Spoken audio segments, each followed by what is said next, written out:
Have you ever noticed something? In life's loudest moments, the calmest people always move forward the furthest. How do they find that silence? Why don't other people's voices get to them? And can you find that same power? Today, I want to tell you the story of a young man who lived in one of America's harshest lands in the late 1800s. Everyone told him he would fail. His name was Thomas, and he learned at a great cost how deep focus makes a person untouchable. By the end of the story, you will see how the same secret he discovered can change your life too. Out on the wide open plains of Kansas, where the wind never really stopped, there was a small town. And in that town lived a young man named Thomas Cooper. Everyone knew Thomas. He was smart, hardworking, and honest. But life had never been easy for him. His father had died young. Thomas and his mother kept a small farm going together. Every morning he was up before the sun. He cleaned the barn, fed the animals, worked the fields, and didn't stop until the day was done. Only then, in the evening, did he sit down under the dim light of an oil lamp and open his books. He loved learning. He loved trying to understand the world. But time for that was always short. Still, the whole town believed Thomas was going places. And Thomas believed it too, until the day everything fell apart. Every year the town held a big farming competition. Best crop, most productive land, strongest harvest. Thomas had spent the entire year preparing for it. He had worked long hours, planned every detail, given everything he had. But when the results came in, something unexpected happened. Thomas lost, by a very small margin. But he lost. The news spread through town fast, and people were not kind. Every morning as Thomas walked to the fields, townspeople stood along the road, whispering and laughing. "There goes the great Thomas Cooper," they said. "All that work for nothing. Maybe farming just isn't for him. His poor mother." The words cut deep. Thomas kept his head down and kept walking. But inside, something was slowly breaking. Just outside of town, sitting in the shade of a big old oak tree, there was a small cabin. An old man named William Hayes lived there. In his younger days, William had crossed Colorado's toughest mountain passes, driven cattle through the worst winter storms the plains could throw at him. He was a real cowboy in every sense of the word. Now he was old and quiet, but when William spoke, the whole town listened. One evening, after a long and heavy day, Thomas knocked on William's door. He walked in, dropped into a chair, and sat in silence for a long time. Then he spoke. "William, every morning I walk to the fields and I see the same people, the same looks, the same whispers, the same laughing. I can't take it anymore. What do I do?" The old man listened. There was a long silence. Then he stood up, reached for a large heavy copper pot from the shelf, and set it down in front of Thomas. "Tomorrow morning," he said in a calm, steady voice, "take this pot to the spring. Fill it all the way to the top. Then walk back through the middle of town and bring it here. But remember one thing, not one single drop can spill." Thomas stared at him. "How is that going to help me?" "You'll understand tomorrow," said William. And that was all he said. The next morning the sun was just coming up over the flatlands. Thomas walked to the spring. He filled the copper pot with cold, clear water, right to the very top. The pot was heavy. The surface of the water trembled slightly. One wrong move and it would spill. He stepped onto the main street of town, and just like he expected, the townspeople were already there, standing in front of their shops, leaning on fences, gathered on the sidewalks. The whispers started. The laughter followed. Someone called out something from across the street. But Thomas didn't hear any of it. His eyes were locked on the pot. He was watching that tiny movement on the surface of the water, measuring his steps, controlling his breathing. Every part of him was focused on that one thing. The world around him slowly went blurry. The voices faded. The faces disappeared. Even the loudest laugh reached him like a distant echo carried on the wind. The only thing that was real was the pot in his hands. When he reached William's door, the pot was still full. Not one single drop had fallen. The old man was waiting outside. He looked at Thomas' face and understood. "What did you feel?" he asked. Thomas thought for a moment. "I didn't hear anything," he said quietly. "I didn't see anyone. There was only the pot, only the water." William nodded slowly. "That's it," he said. "When you are truly focused on what you are carrying, on your goal, the noise of the world cannot reach you. The voices don't disappear. The people don't change. But you become unreachable to them.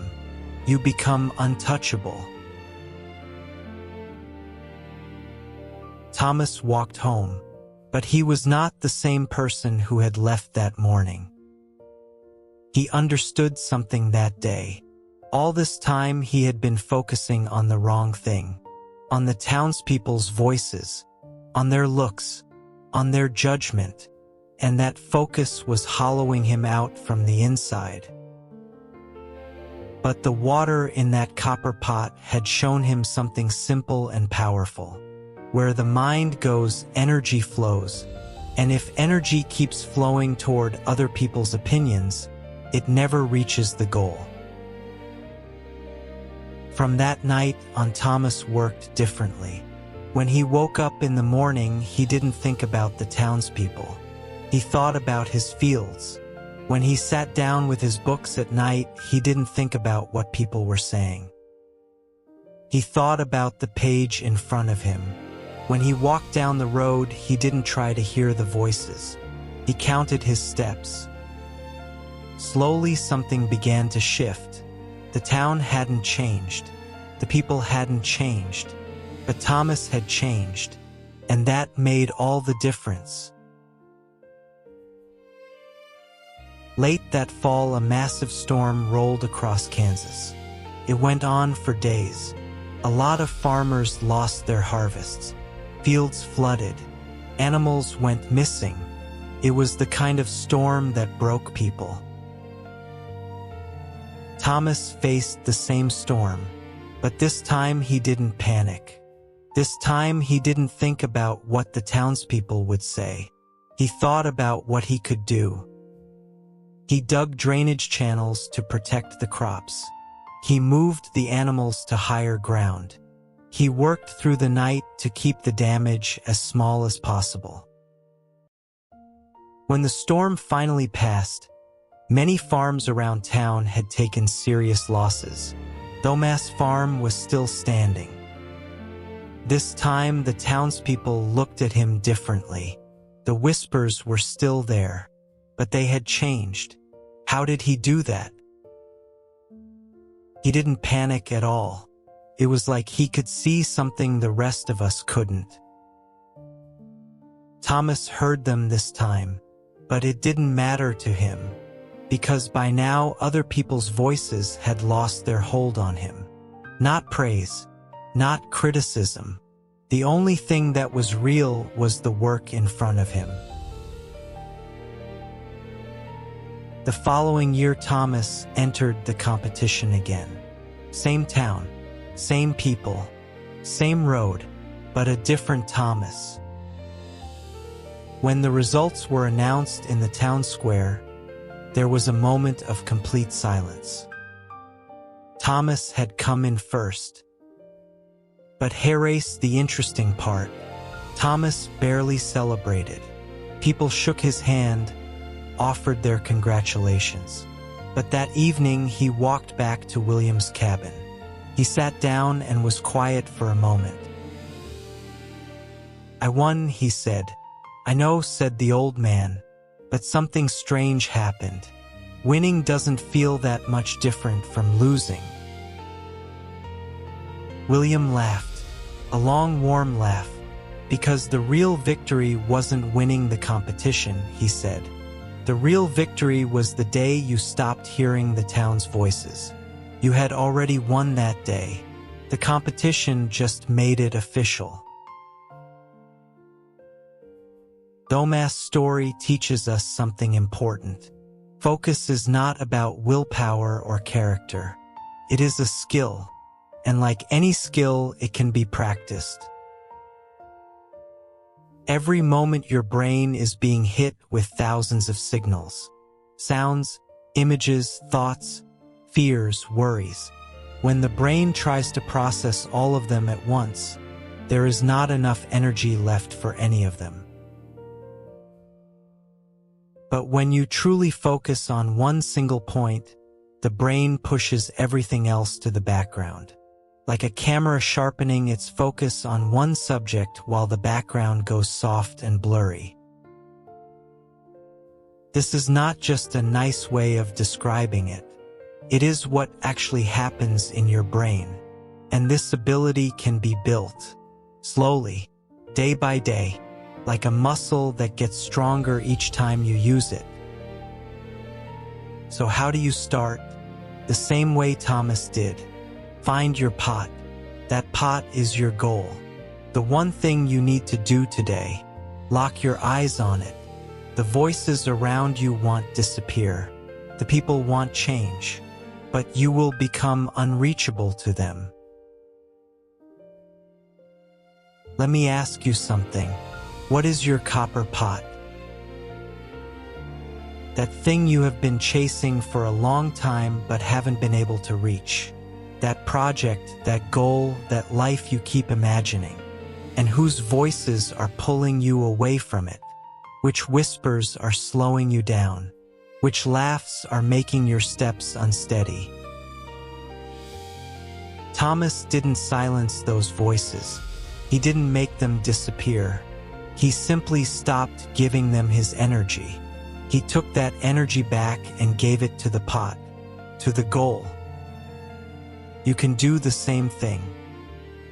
Maybe not today, maybe not all at once, but a little more each day.